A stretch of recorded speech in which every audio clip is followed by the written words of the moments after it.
Sehingga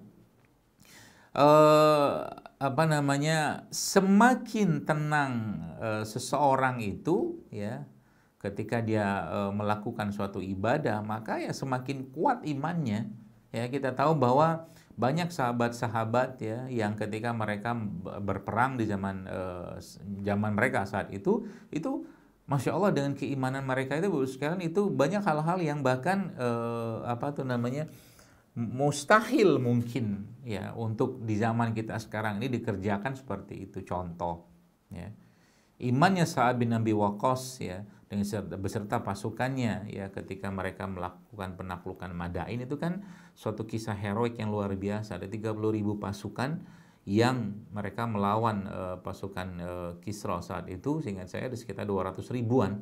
Yang menariknya 30.000 pasukan tadi itu dengan kuda-kuda mereka, itu mereka bisa berjalan di atas air di Sungai Tigris saat itu ya tanpa mereka tenggelam, sampailah mereka ke seberang dari sungai tadi untuk melakukan peperangan yang diperintahkan oleh Umar bin Khattab saat itu pada Sa'ad bin Abi Waqqas radhiyallahu anhu majma'in.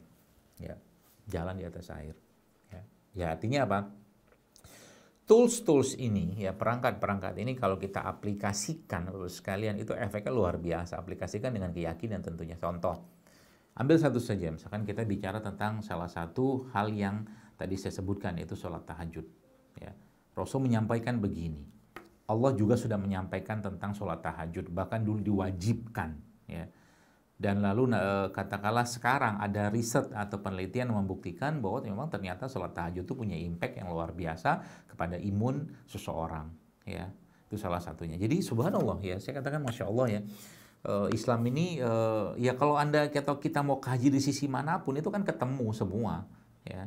Tapi konsep dasar keimanan itu kita sebenarnya ya nggak perlu banget ya, nggak perlu banget itu diteliti ya. Kalau beriman ya udah cukup gitu. Kita beriman pada Allah, kita beriman kepada hari akhir, kita beriman kepada Rasulullah, kita beriman kepada fitnah kubur, siksa kubur, surga neraka, dan tidak bisa kita buktikan itu secara ilmiah. Ya, mau buktikan siksa kubur kayak apa? Mau buktikan surga neraka kayak apa coba? Ya, makanya iman itu memberikan ketenangan. Karena apa? Emang itulah yang Allah pilih ya, orang-orang yang menyatakan diri mereka beriman kepada Allah dan mengatakan, misalkan dalam surat Fussilat, Rabbunallah, orang-orang mengatakan Rabbunallah, Tuhanku adalah, sumastaqamu. Ya, dan mereka istiqomah dengan itu. Dan yang terjadi berikutnya dalam ayat itu disebutkan bahwa Allah ya menghilangkan ketakutan dalam diri mereka, menghilangkan kesedihan dalam diri mereka, dan malaikat-malaikat menaungi mereka semua dengan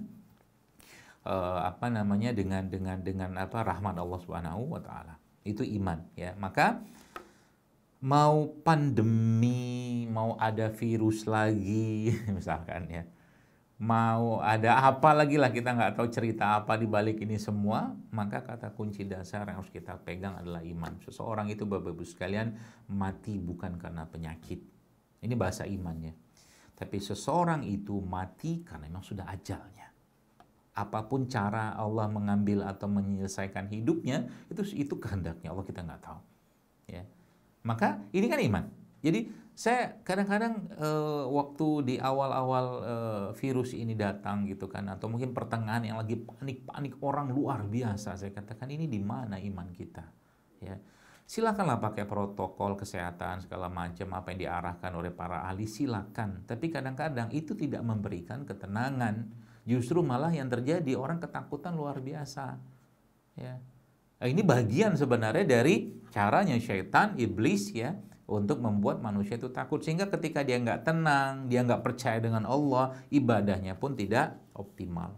Dia nggak merasakan ketenangan dalam ibadah. Quran yang harusnya, atau zikir katakanlah, termasuk baca Quran juga, yang harusnya memberikan ketenangan, allazina tatmainu qulubum bizikrillah la bizikri tatmainul qulub, kata Allah, bahwa ingatlah hanya dengan mengingat Allah, ya berzikir, baca Quran, ya atau sholat, mungkin itu hati menjadi tenang. Itu tidak ada di situ, ketakutan yang luar biasa. Ya, maka ya tadi saya katakan ya, mari kita perbaharui iman kita, mari perbaharui hati kita untuk katakanlah misalkan ya hadapi hal-hal apapun di depan sana ya, kita sudah siap dengan iman kita ya, kita sudah siap dengan apa, iman yang sudah kita persiapkan di saat kita sedang katakanlah tidak menghadapi suatu ujian atau masalah.